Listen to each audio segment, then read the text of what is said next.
नमस्कार, आप सभी लोगों का विश्वास एकेडमी के ऑनलाइन प्लेटफॉर्म ई विश्वास में स्वागत है। अभी तक जो 2 लेक्चर मैंने लिए हैं उनमें हमने चर्चा की थी कि भारत में संविधान का विकास कैसे प्रारंभ हुआ। भारत में जो कॉन्स्टिट्यूशनल डेवलपमेंट है वो कॉन्स्टिट्यूशनल डेवलपमेंट कैसे प्रारंभ हो रहा है उसके विषय में हमने चर्चा की थी। काफ़ी विद्यार्थियों द्वारा उन वीडियोस को पसंद भी किया गया। हमारी एक और पहल जो प्रतिदिन शाम को 5 बजे प्रसारित होती है, मध्य प्रदेश के जिले, इस पहल को भी विद्यार्थियों द्वारा काफ़ी पसंद किया जा रहा है। आशा है कि आप सभी लोग भी उसको देख रहे होंगे। और यदि आप में से कुछ लोग नए हैं, जो लोग जिन्होंने आज ही हमारी इस सीरीज़ को ज्वाइन किया है, तो उनसे भी मैं कहूँगा कि मध्य प्रदेश के ज़िले पर जो सीरीज़ आ रही है हमारी, आप उसको ज़रूर से ज़रूर देखें। और साथ ही साथ जो इसके 2 लेक्चर निकल चुके हैं इनको भी आप जा कर के देखिए, आपको नीचे मिल जाएंगे सेक्शन में, है ना। मैंने अलग से प्लेलिस्ट बना रखी है एक्चुअली में, तो चाहे वो मध्य प्रदेश के जिलों को लेकर के हो और चाहे वो गणित के ज्ञान को लेकर के हो, क्योंकि सीसेट भी एक बड़ी अच्छी भूमिका में आ गया है। अगर आप लोग फॉरेस्ट का एग्ज़ाम भी दे रहे हैं तो सीसेट आपके लिए क्वालिफाइंग नहीं है, आपको स्कोरिंग है वो आपके लिए, तो वो आपको करना ही है। तो आप मैथ्स भी देख सकते हैं। साथ ही मैंने आपसे कहा था कि तकरीबन 20 घंटे के समय में मैं आपका जो यूनिट 6 वाला पोर्शन है वो पूरा का पूरा कंप्लीट करवाऊंगा। तो उस पर हमने ये हमारा तीसरा लेक्चर है, मतलब तीसरा घंटा है ये हमारा। 20 घंटे में मैं आप लोगों को कंप्लीट करवाऊंगा पूरा यूनिट 6। ठीक है, चलिए तो हम लोग समय ज़्यादा आपका नष्ट ना करते हुए सीधे मुद्दे पर आ जाते हैं। संविधान सभा जो 2 लेक्चर निकल चुके हैं उसमें मैं आपको संविधान सभा की बिल्कुल मुहाने तक लेकर के आ गया था। और अब हमें संविधान सभा का गठन करना था। कैसे कैसे बात हुई, इसका क्या इतिहास रहा है, कहाँ कहाँ पर इसकी मांग की गई है, पहला कौन सा देश था जहाँ पर संविधान सभा का गठन हुआ था, किन देशों में संविधान सभा का गठन हुआ, संविधान का जो निर्मित स्वरूप होता है, एक होता है संविधान का विकसित स्वरूप, है ना, डेवलप्ड कॉन्स्टिट्यूशन। जैसे ब्रिटेन का संविधान जो है उसमें किसी प्रकार की कोई संविधान सभा आपको नहीं मिलेगी, क्योंकि धीरे धीरे प्रैक्टिस के माध्यम से वो संविधान डेवलप हुआ, है ना। और भारत, क्योंकि भारत में पहले कोई व्यवस्था थी, अचानक से वो लोग चले गए तो हमें एक व्यवस्था बनानी पड़ी। इसलिए हमारे उस समय के जो स्वतंत्रता संग्राम सेनानी रहे या जो भी उस समय का बुद्धिजीवी वर्ग रहा, उस बुद्धिजीवी वर्ग ने मिल करके देश को चलाने के लिए एक जो दस्तावेज जिसकी आवश्यकता होती है उस दस्तावेज को बनाने का कार्य किया। और उसी सभा को जो है वो संविधान सभा कहा गया। संविधान सभा बेसिकली एक ऐसी सभा है या ऐसा एक समूह है लोगों का जो किसी देश को चलाने के लिए जिस दस्तावेज की आवश्यकता होती है उस दस्तावेज का निर्माण करते हैं, अर्थात संविधान का निर्माण करते हैं। तो संविधान को बनाने के लिए जो लोगों का समूह इकट्ठा होता है उससे जो है हम संविधान सभा कहते हैं। सबसे पहले संविधान सभा का विचार जो है वो हेनरी हेन ने दिया था, मैंने आपको बताया था इसके बारे में, है ना। तो आज हम इन्हीं बिंदुओं पर चर्चा करने वाले हैं। और मैंने इस लेक्चर में आपको जो प्रीलिम्स पॉइंट ऑफ व्यू से या मेंस पॉइंट ऑफ व्यू से जितनी जो चीज़ें महत्वपूर्ण हैं वो सारी मैं आपको इसमें कवर करवाऊंगा। तो चलिए, संविधान सभा, है ना, लेक्चर नंबर 3 है ये और यूनिट नंबर 6 है। ठीक है, देखते हैं।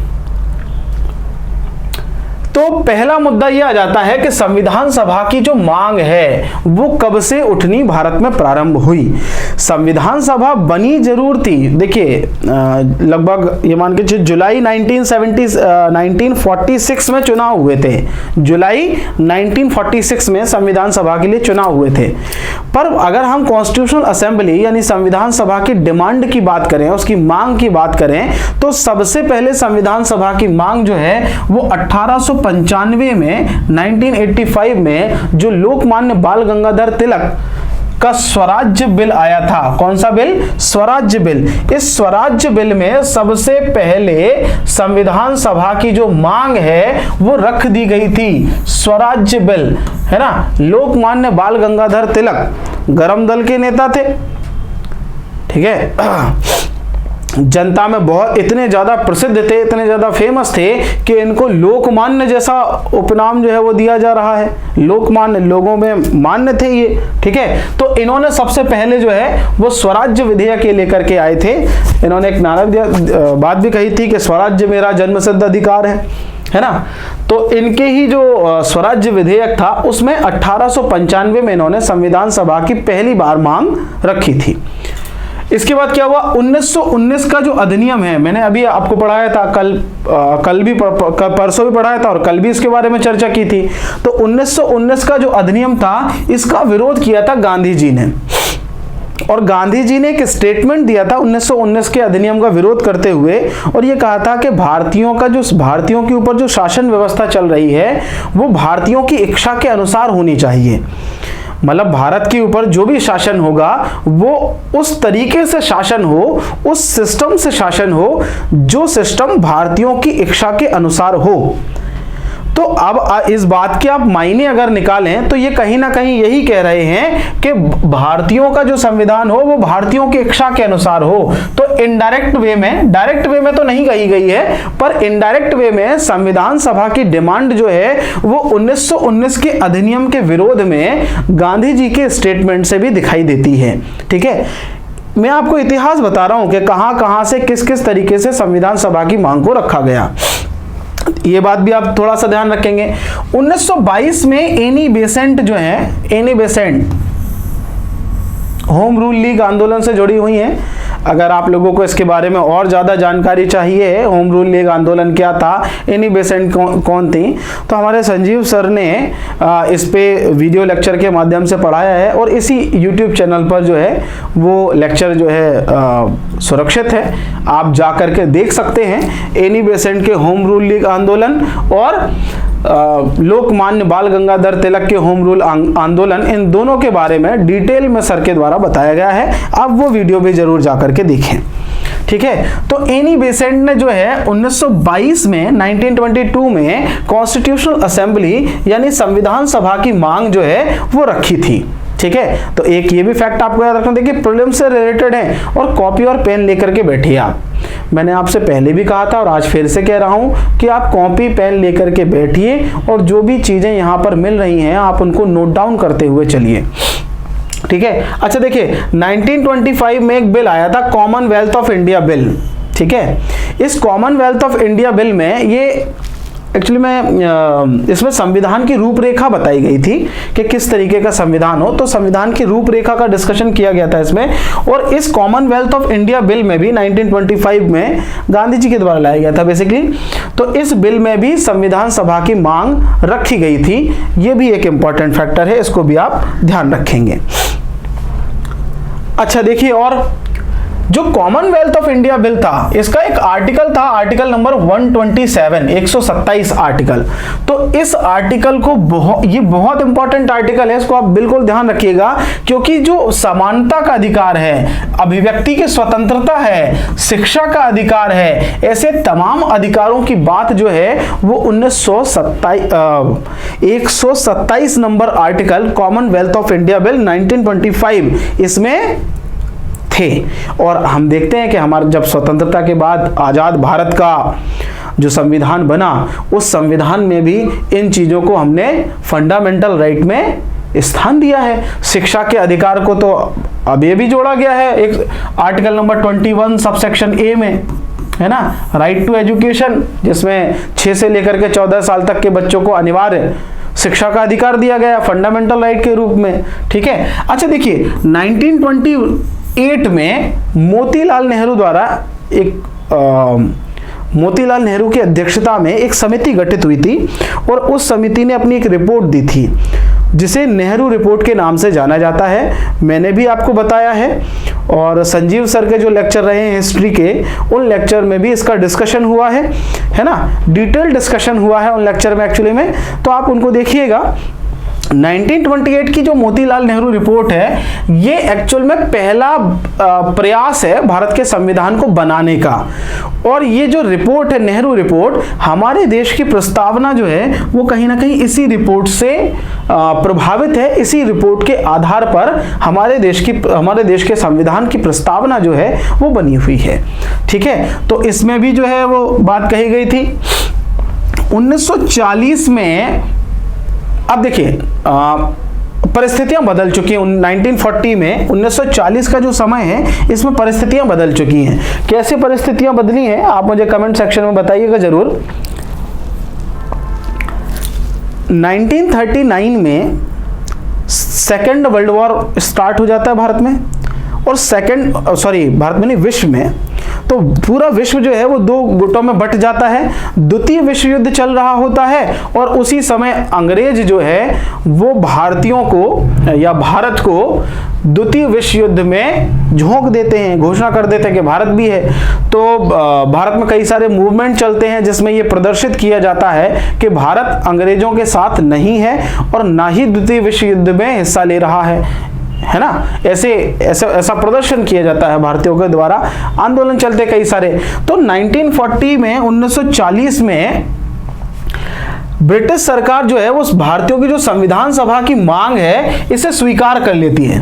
एक्चुअली में स्वीकार करने का उद्देश्य ये था कि इसको स्वीकार अगर हम कर लेंगे तो कहीं ना कहीं ऐसा होगा कि हमें भारतीयों का सहयोग मिल जाएगा द्वितीय विश्व युद्ध में।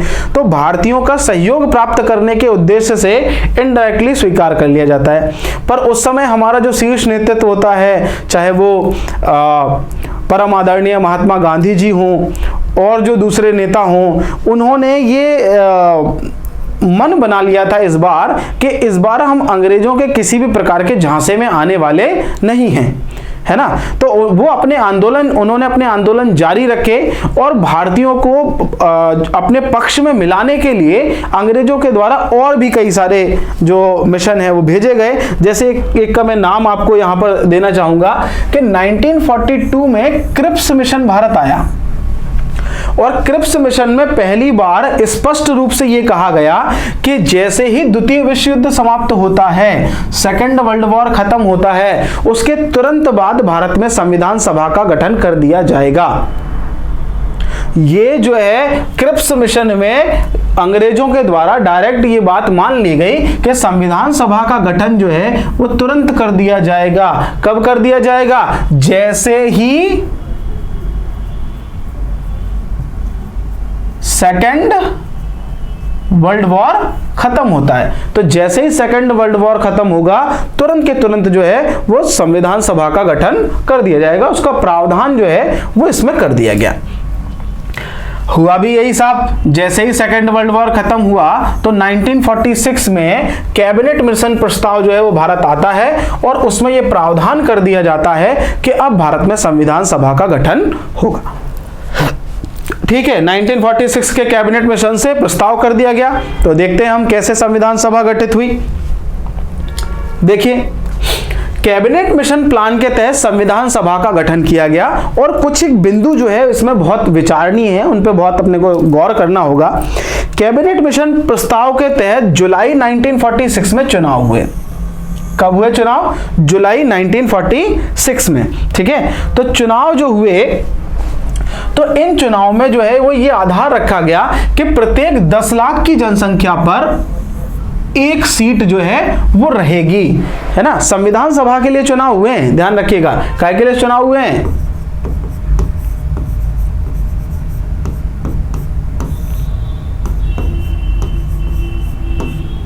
ठीक है, तो संविधान सभा के लिए जो चुनाव किए गए उसमें प्रत्येक 10 लाख की जनसंख्या पर एक सीट का चयन किया गया था। अब देखिए, इसमें टोटल जो स्थिति थी वो कुछ इस प्रकार थी कि 389 सीटें जो है वो डिसाइड की गई कि 389 टोटल सीटें होंगी। अब इसके लिए हमें थोड़ा सा उस समय के भारत को भी ध्यान में रखना होगा कि उस समय का भारत कैसा है। इसके लिए मैं आपको थोड़ा सा नई स्लाइड पे लेकर के जाऊंगा। तो उस समय के भारत की अगर हम बात करें, कल भी मैंने बताया था, जिस समय ब्रिटेन भारत में था उस समय भारत जो था वो 3 हिस्सों में या 3 प्रकार की जो व्यवस्थाएं हैं वो भारत में चल रही थी। एक व्यवस्था तो ये थी कि ऐसा क्षेत्र जो सीधे ब्रिटेन के अधीन है, तो इसे कहा गया ब्रिटिश प्रोविंसेस। ठीक है, क्या बोला गया? British provinces. और दूसरा क्षेत्र जो है वो ऐसा क्षेत्र था जो देशी राजे रजवाड़ों के अधीन था। ठीक है, देशी राजे रजवाड़े। और तीसरा क्षेत्र जो है वो कहा जाता था कमिश्नरी क्षेत्र। क्या कहा जाता था? कमिश्नरी क्षेत्र। तो अब इसमें जो चुनाव होने थे वो चुनाव जो है वो ब्रिटिश प्रांत में हुए और कमिश्नरी क्षेत्रों में हुए। जो देसी राजे रजवाड़े हैं यहां पर चुनाव नहीं हुए। यहां पर जितने भी कैंडिडेट, जितने भी व्यक्ति जो है इन देसी राजे रजवाड़ों के क्षेत्रों से आए थे वो मनोनीत सदस्य थे। क्या थे? मनोनीत सदस्य। इसी आधार पर हमारे देश की संविधान सभा की कई बार आलोचना भी की जाती है और यह कहा जाता है कि जो संस्था या जो सभा स्वयं लोकतांत्रिक नहीं थी, क्योंकि इसमें सारे के सारे लोग निर्वाचित नहीं थे, तो जो सभा या संस्था जो है जो स्वयं लोकतांत्रिक नहीं है वो किसी लोकतांत्रिक दस्तावेज या संविधान का निर्माण कैसे कर सकती है?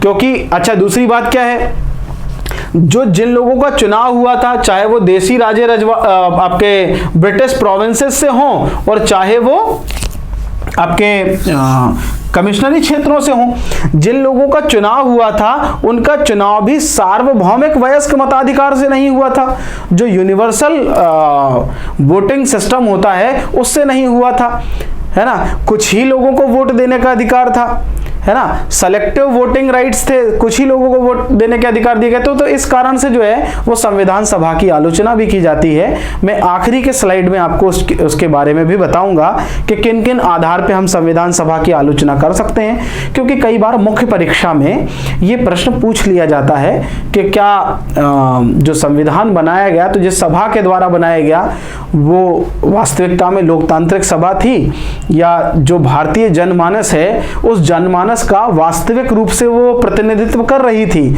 तो ऐसे प्रश्न कई बार पूछ लिए जाते हैं, तो हम उन पर भी चर्चा करेंगे। बहरहाल हम वापस अपने मुद्दे पर आ जाते हैं। मुद्दा ये था कि जो निर्वाचित सदस्य थे या मनोनीत सदस्य थे कैसे कैसे कहां से आए थे। तो मैं आपको बता दूं कि टोटल जो सदस्य थे वो थे 389 मेंबर थे और इन 389 मेंबर में से 292 मेंबर जो हैं वो प्रांतों से आए थे। कहां से आए थे? प्रांतों से, प्रोविंसेस से। मैंने आपको बताया था पहला, ऐसे क्षेत्र जो सीधे ब्रिटेन के अधीन हैं उन्हें प्रांत कहा जाता था, प्रोविंसेस कहा जाता था। तो सीधे के सीधे प्रांतों से जो है वो 292 मेंबर आए थे। ये फैक्ट आप ध्यान रखिएगा क्योंकि प्रारंभिक परीक्षा में पूछ लिया जाता है। और इसमें जो 93 सदस्य हैं, 93 मेंबर हैं, वो मेंबर आए थे देशी राजे रजवाड़ों से और 4 सदस्य जो हैं, 4 सदस्य वो आए थे कमिश्नरी क्षेत्रों से।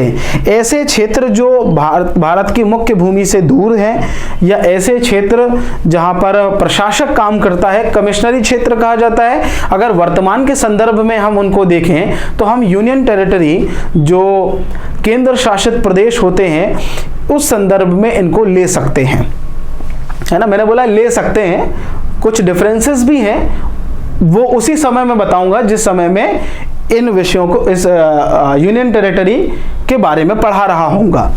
ठीक है, तो 292 मेंबर जो है वो प्रांतों से आ रहे हैं और 93 मेंबर जो हैं वो आ रहे हैं देसी राजे रजवाड़ों से, जिनका मनोनयन किया गया है। इनका डायरेक्ट अपॉइंटमेंट हुई है, इनका डायरेक्ट इनको जो है अपॉइंट किया गया है, इनका इलेक्शन नहीं हुआ है। और 4 मेंबर जो है वो इलेक्शन से आए हैं। तो एक प्रश्न जो सामान्य तौर पर पूछा जाता है कि प्रारंभिक तौर पर ये प्रारंभिक परिस्थिति बता रहा हूं मैं। प्रारंभिक तौर पर कुल कितने सदस्य जो है वो निर्वाचित थे, तो 292 ये निर्वाचित थे और 4 ये, तो टोटल निर्वाचित सदस्य कितने हो गए 296।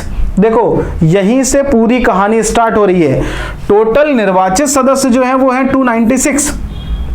जब निर्वाचन हुआ तो इसमें से 208 सीटें जो है वो आईएनसी यानी इंडियन नेशनल कांग्रेस को मिल गई।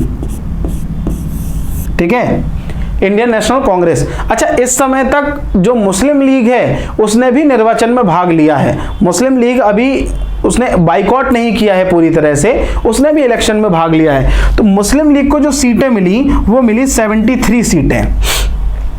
तो अब 208 सीटें कांग्रेस को मिल गई और 73 सीटें जो है वो मुस्लिम लीग को मिल गई और 15 सीटें जो है वो अन्य जो राजनीतिक पार्टियां थी उनको मिली।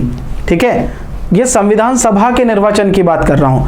तो अब देखिए, क्योंकि मुस्लिम लीग को 73 सीटें मिली हैं, 73 सीटें मिली हैं, जो कि कांग्रेस से बहुत ज्यादा कम है, इसी कारण से संविधान सभा की पहली बैठक से ही मुस्लिम लीग जो है वो संविधान सभा का बाइकॉट करना स्टार्ट कर देगी और अलग देश पाकिस्तान की मांग जो है वो पुरजोर करना प्रारंभ कर देगी। अलग देश पाकिस्तान की मांग जो है वो रखना स्टार्ट कर देगी।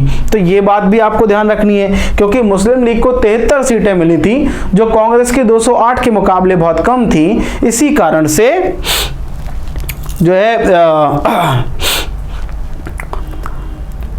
ये बाइकॉट करना स्टार्ट कर देगी और अलग देश पाकिस्तान की मांग रखना प्रारंभ कर देगी। ठीक है, इतनी बातें आपको समझ में आ जाएंगी। ठीक है, अच्छा देखिए, जब मुस्लिम लीग जो है वो बाइकॉट कर देगी संविधान सभा से और अलग हो जाएगी, उसके बाद टोटल सीटें 299 यानी 299 रह जाएंगी, है ना। और इन सीटों में से 229 प्रांतों से रहेंगी और 70 सीटें जो है वो देशी राजे रजवाड़ों से रहेंगी। 229 में प्रांत और कमिश्नरी क्षेत्र दोनों आ जाते हैं। ठीक है, तो 229 और 70 जो मुस्लिम लीग के हट जाने के बाद जो आंकड़ा रहेगा वो हमारे पास ये आंकड़ा रहेगा। ध्यान रखिएगा, नोट कर लीजिएगा आप, बिल्कुल वीडियो को पॉज करके आप इसको नोट कर लीजिए, क्योंकि ये आंकड़ों से क्वेश्चन पूछे ही जाते हैं, है ना। इसलिए हमको ये चीजें बिल्कुल नोट करते हुए चलना है। ठीक, अगर आपको कोई किसी विषय पर कोई डाउट आता है तो आप कमेंट सेक्शन में पूछ सकते हैं। आपको कोई सजेशन देने हैं तो आप कमेंट सेक्शन में दे सकते हैं।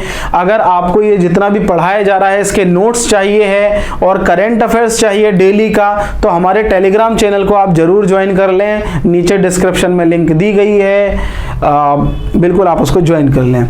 ठीक है, तो इतनी कथा या इतनी कहानी जो है वो आप लोगों को क्लियर हुई होगी।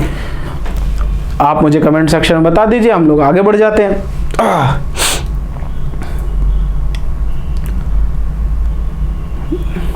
ठीक है भाई, चलिए आगे बढ़ते हैं हम लोग। अब भाई संविधान सभा का गठन हो गया है, मुस्लिम लीग ने बाइकआउट कर दिया है, सारी चीजें हो गई हैं और अब उसकी कार्यविधि चलनी है, कैसे कैसे हो रहा है।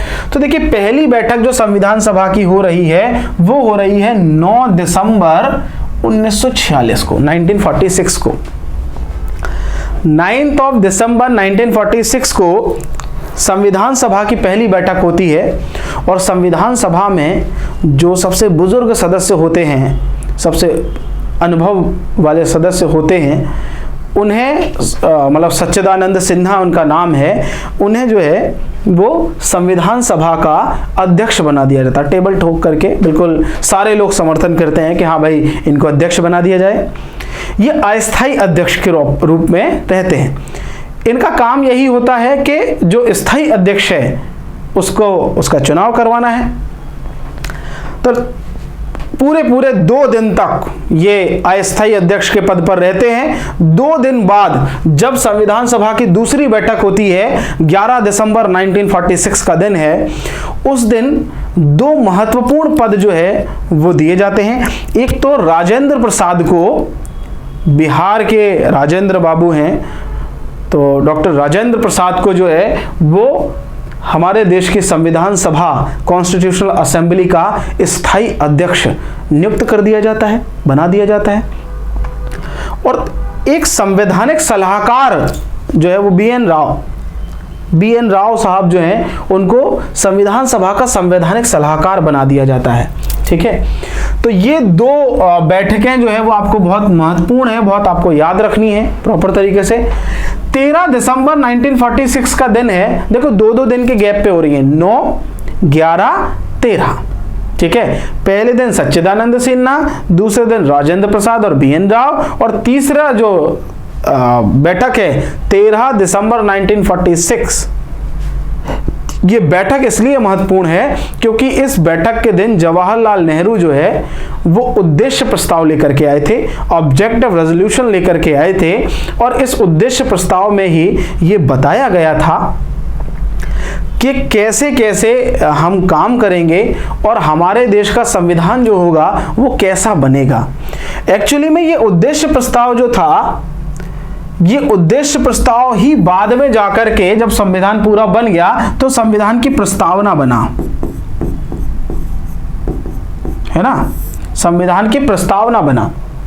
और एक और बात बता दूं, ये जो उद्देश्य प्रस्ताव है ये 1928 की नेहरू रिपोर्ट जो है, उस नेहरू रिपोर्ट जो मोतीलाल नेहरू की अध्यक्षता में जो रिपोर्ट आई थी, उस रिपोर्ट से ही प्रभावित है उद्देश्य प्रस्ताव, ठीक है। तो भाई उद्देश्य प्रस्ताव बन गया। जब उद्देश्य प्रस्ताव पारित हो गया तो यह पारित हुआ 22 जनवरी 1947 को। जब ये पारित हो गया तो उसके बाद ये तय किया गया कि कैसे कैसे अब काम होना है। तो जब काम होने का काम करने की बारी आई तो समितियां बनाई गई, समितियों को अलग अलग जिम्मेदारियां सौंपी गई कि कैसे कैसे हर समिति को अलग अलग जिम्मेदारी सौंपी गई, है ना। तो उन्हीं में से कुछ समितियों के नाम मैं आपको बता रहा हूं, देखिए जरा। ये तो सीटों का आवंटन है, मैंने आपको बताया 296 सीटें जो थी, 296 स्थान जो थे उनमें कैसे कैसे कौन कौन से स्थान, कौन सी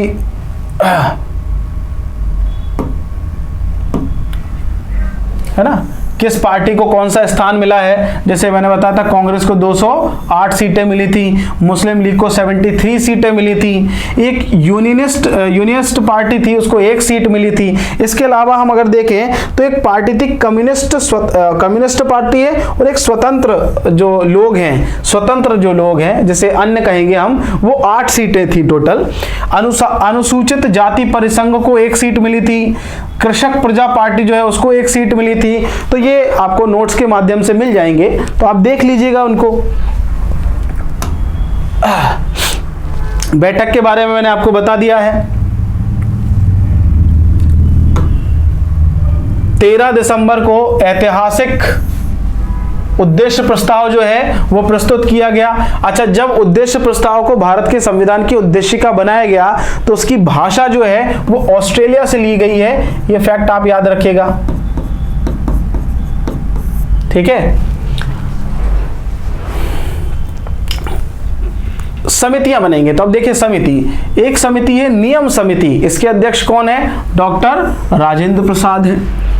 प्रारूप समिति सबसे महत्वपूर्ण है, ये मोस्ट इंपॉर्टेंट है, ये आप याद रखेंगे, मोस्ट इंपॉर्टेंट है प्रारूप समिति। ये मुख्य परीक्षा में भी पूछ ली जाती है, प्रारंभिक परीक्षा में भी इससे प्रश्न आ जाते हैं कि कौन कौन इसका सदस्य रहा है, कौन सदस्य नहीं रहा है, इसके बारे में आपको डिटेल से बताऊंगा अभी। संघ शब्द जहां पर भी जुड़ा हुआ है उस समिति के अध्यक्ष हमेशा आपको जवाहरलाल नेहरू मिलेंगे। देखिए संघ संविधान समिति, और देखिए आपको कहीं भी अगर संघ मिले, संघ शक्ति समिति जवाहरलाल नेहरू, है ना। तो जहां जहां पर संघ जुड़ा हुआ है वहां पर आपको जवाहरलाल नेहरू जो है वो मोस्टली आपको अध्यक्ष के रूप में दिखाई देंगे। और इसके अलावा इंपॉर्टेंट है जो देशी रियासत समिति है, देशी रियासतों के से वार्ता करने के लिए जो समिति बनाई गई थी, इस समिति में आपको जो है वो डॉक्टर राजेंद्र प्रसाद और सरदार वल्लभ भाई पटेल जो है वो बहुत महत्वपूर्ण है। सरदार वल्लभ भाई पटेल ने ही सारी की सारी चीजें की हैं, है ना। अच्छा, प्रांतीय संविधान समिति जो है इसके अध्यक्ष सरदार वल्लभ भाई पटेल है ना, याद रखिएगा। मूल अधिकार और अल्पसंख्यक समिति जो है इसके अध्यक्ष भी सरदार वल्लभ भाई पटेल है ना, याद रखिएगा इस चीज को आप। अब मूल अधिकार की एक उप समिति है जिसके अध्यक्ष JB कृपलानी साहब हैं, ठीक है, ये आप ध्यान रखेंगे। तो ये आपको सिर्फ याद करने वाला विषय है, इसमें आपको सिर्फ और सिर्फ याद करना होगा, है ना। अच्छा देखिए, 29 अगस्त 1947 को एक समिति बन रही है जिसका नाम है प्रारूप समिति। ध्यान रखिएगा, कौन सी समिति है? प्रारूप समिति। 29 अगस्त 1947 को एक समिति बन रही है जिसका नाम है प्रारूप समिति, और इस समिति के अध्यक्ष हैं डॉक्टर भीमराव अंबेडकर। ठीक है, तो डॉक्टर भीमराव अंबेडकर बड़े योग्य, बहुत कुशल और बहुत जानकार व्यक्ति हैं।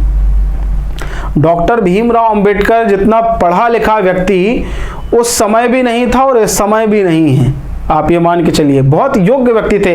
ये हमारा सौभाग्य है कि हमारे पास उस समय इतने योग्य व्यक्ति थे कि उन्होंने भारत का संविधान इस तरीके से बनाया। आप देखिए, हमारे साथ ही एक देश पैदा हुआ, पाकिस्तान, जिस देश में अभी तक कोई सरकार 5 साल तक टिक नहीं पा रही है, जिस देश में अभी तक कोई सरकार प्रॉपर तरीके से काम नहीं कर पा रही है,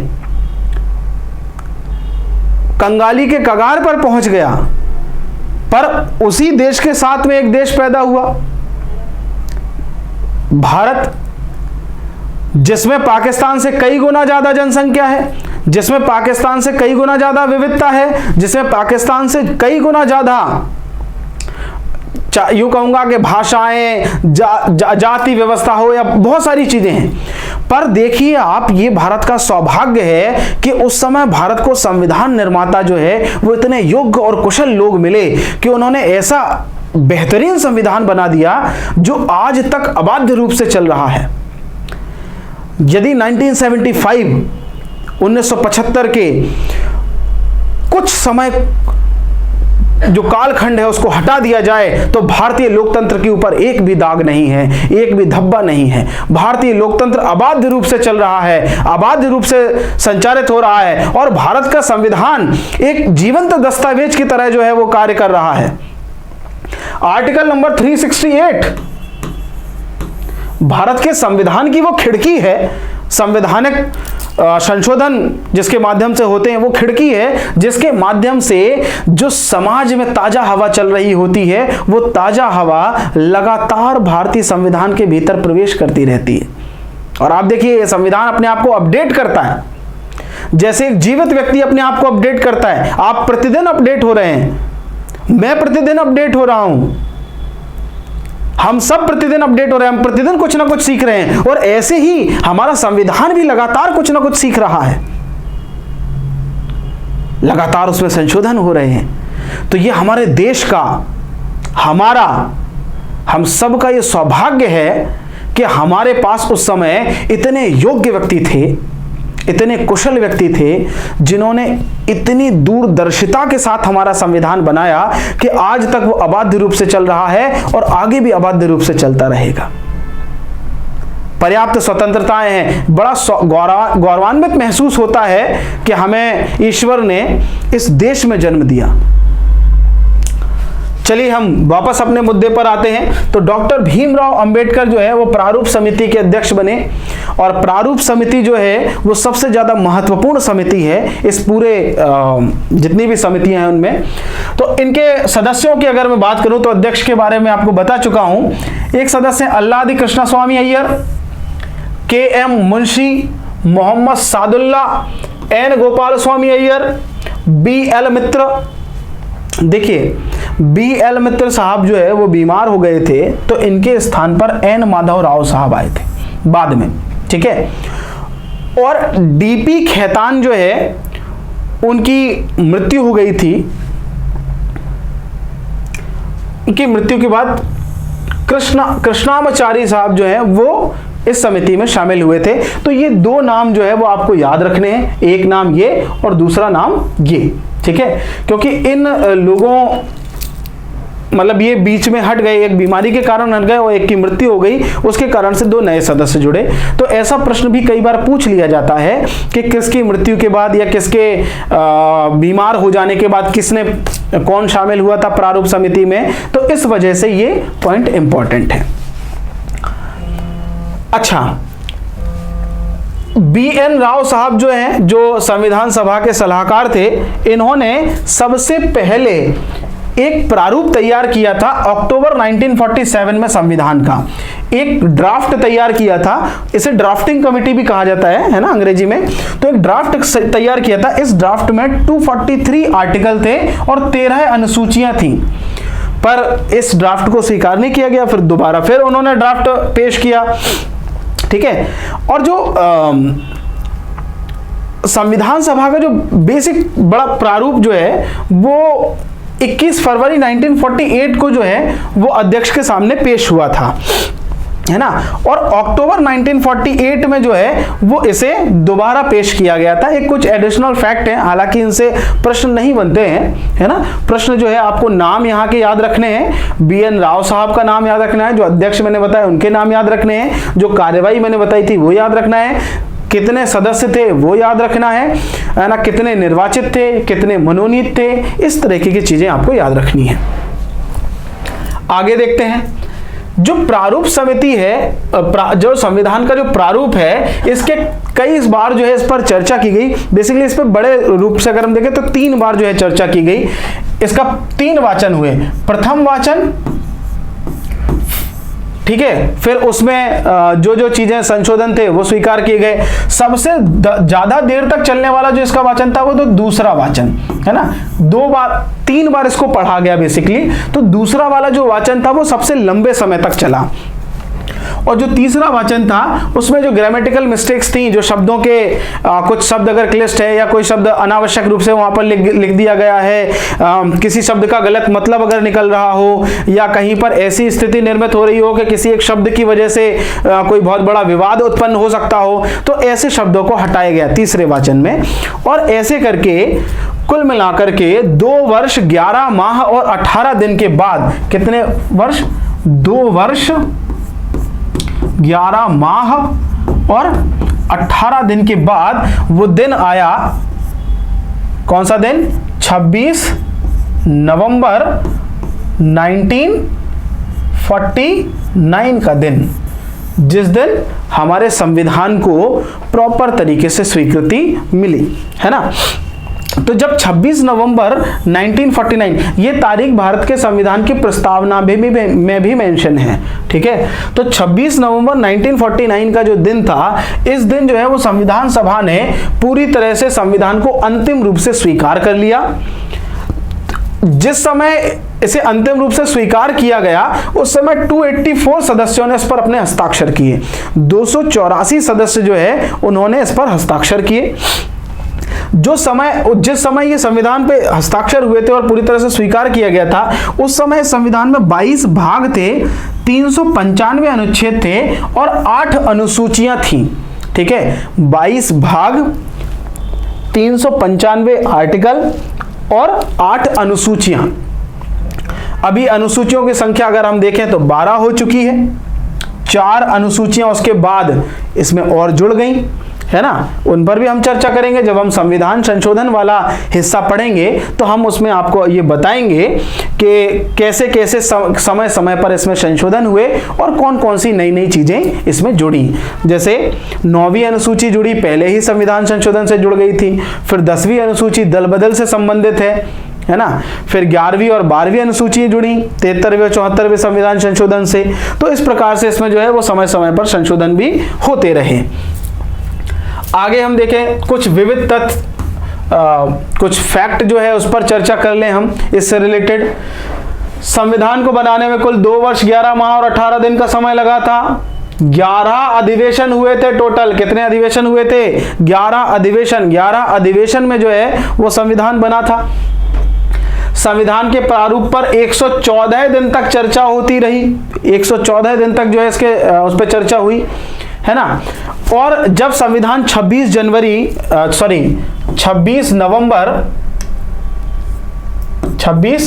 नवंबर 1946 को लागू हुआ था, तो पूरा संविधान लागू नहीं हुआ था, केवल इसके 15 आर्टिकल जो है वो लागू किए गए थे।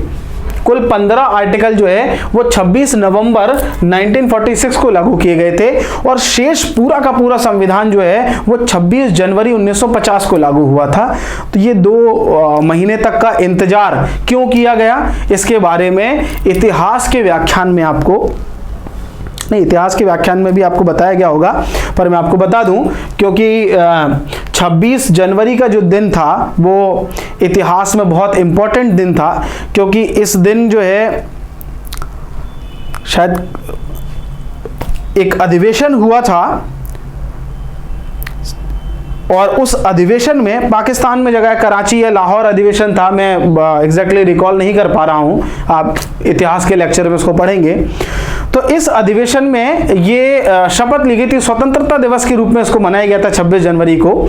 तो इस वजह से हमारे संविधान निर्माता चाहते थे कि 26 जनवरी का महत्व बना रहे और इसी कारण हमने संविधान को 1950 में 26 जनवरी के दिन जो है वो लागू किया।